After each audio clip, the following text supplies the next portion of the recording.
There are real questions going around about, like, who can we trust? We don't even know anymore. I briefly trusted that a cruise ship had run into Sydney Harbour Bridge, bringing it down. We're going to be bombarded by factual information Hooray! that is questionable. I better get my pen and paper ready to start taking notes.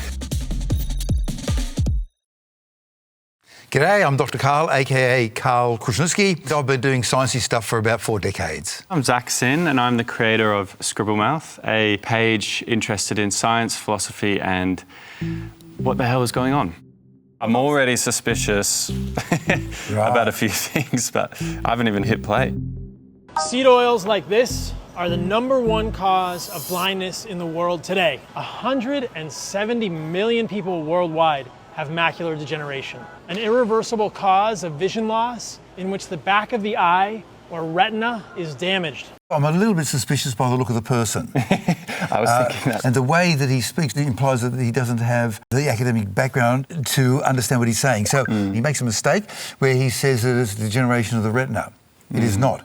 The bit that is damaged in macular degeneration is the macula. Not the whole retina. I also am not sure, I would want to check what the leading cause of blindness on the planet is. And I suspect that it's cataracts, not macular degeneration. And what's the next one? There is a ton of research pointing to seed oils as the major driver of this condition. If you don't want to be fat and blind, get these oils out of your diet completely. There's all these studies showing that the claims about seed oils being bad for insert name of disease are not verified. Should influencers fact check before giving health advice? Yes. As a medical doctor, in my training, they pointed out to me that I could kill somebody by saying words. The influencers seem to distance themselves from a sense of responsibility about what they say. And I think that's kind of naughty. This guy's like, he's fit, so he's obviously concerned about health. And I don't imagine his intent is bad. But the problem is, as we pointed out, is this stuff's complicated. Ready? When you are. 5 things you can actually do to improve your gut health or prioritize good gut health. First is increasing your fiber intake. Both insoluble and soluble fiber are essential for regular bowel movements. This immediately, my guard's down a bit, and I'm just curious. There are different types of fibre which do different things, and it turns out, as she says, they are very important. We should have lots of fibre. So I agree with her on her first point.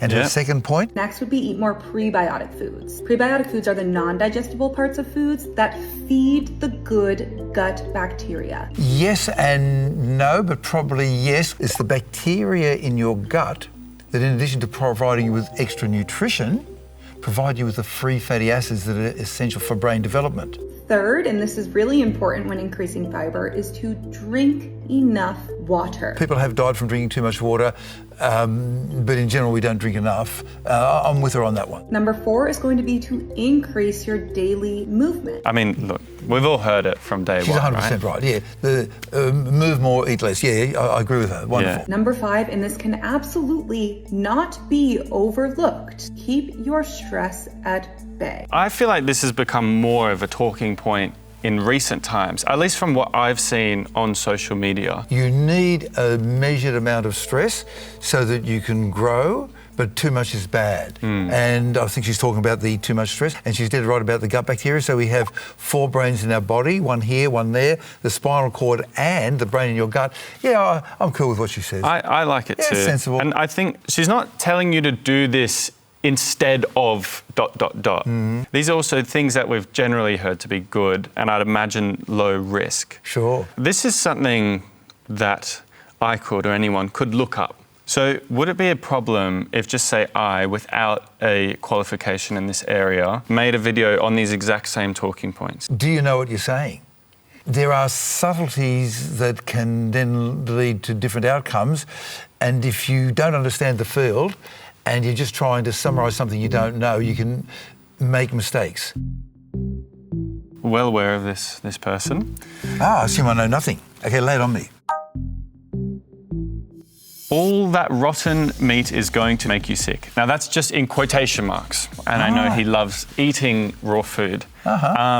The first thing that comes to mind just with rotten meat is as evolutionary entities, when something smells really bad, looks bad, it's kind of this primitive system saying, watch out, buddy, this might not be the best thing for you. Chicken is, in the old days, one of the culture mediums they used for growing bacteria. And if a bacteria gets into it, it will grow very rapidly and can kill you. What was the other one? Raw milk? TB, tuberculosis. In the old days, it was a big problem. So even today, we're a little bit cautious about it. And when they do pasteurisation of milk, they don't kill all the bacteria. We kill most of the bacteria, and there's a small amount of bacteria left, which is why it goes off. And then? So it fixed my skin from the inside out. Top 1% testosterone. Perfect blood work. You know how when you do a blood test, they measure half a dozen things? How many things do you think they could measure if they went looking at you and they want to do a really comprehensive test on you? 200,000. Okay, I was about to say 100. 200,000. Okay, yeah. Right? When they say perfect blood work, I'm pretty sure they didn't measure the 200,000. No. What was the next claim? Cleared up my brain fog, anxiety. There are so many other factors involved. You can't just simply say it was the raw meat that did it, but go on. A medical expert said I would be dead. Tell me about that. Like, in all of my time in medicine, I've never heard a doctor say, or have I heard a doctor tell me that they said, you know, Zach, you should be dead. It's not considered a good bedside manner. I would eat my meat cooked in most cases, and I would tend to avoid raw milk. All right, you ready? It's got tinfoil hats involved. Okie dokie. Yeah. Right. What's that you got there, Emily? An EMF harmonizer, you know, like electromagnetic frequencies. Our bodies absorb vitamin D from the sun, which is a good thing and what we want to be doing. We also absorb radiation from our electrical devices, which is not a good thing and something we want to be avoiding or reducing. Bombshell. I mean, when I get an x-ray, there's a slight chance that I'm increasing my chances of getting chest cancer, right? There's a reason I put lead plate over my genitalia. Yeah. But then when it comes to radio waves and microwaves, I thought of a type of radiation that's more powerful, and it's orange and yellow and blue and every colour of the rainbow. Of the rainbow. So the frequency of the colours of the rainbow are higher than the frequency of microwaves, so they have more energy. They do not have enough energy to damage the cells in your body. Well, they don't cause cancer. There might be some other damage, and we've been looking for it, and we haven't found it. And we've been looking for half a century, and we still haven't found it. What else did she say? Even the WHO declared EMF radiation as a group 2B carcinogen all the way back in 2011. There's sprinkled bits of true information. 2B means possibly cancerous, possibly carcinogenic. And so that means there's inconclusive and not enough evidence.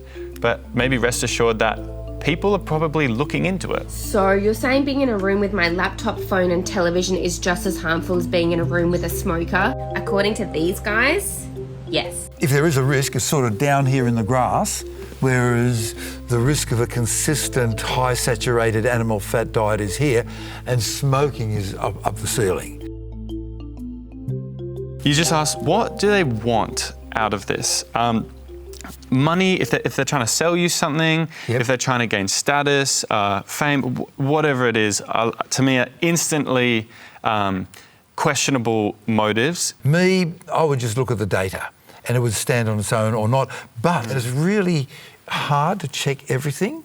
So I can see the problem that people have. If you've got an attractive influencer who is clear and articulate, sure, I'll follow you. Just like re-embrace your childhood curiosity. And just, why? Why? Just don't stop asking why. Someone says something to you, even if it's true, you just ask why. I think that's the third thing. Psychology motive, physics, the data, and then finally your innate curiosity. Why? Yeah.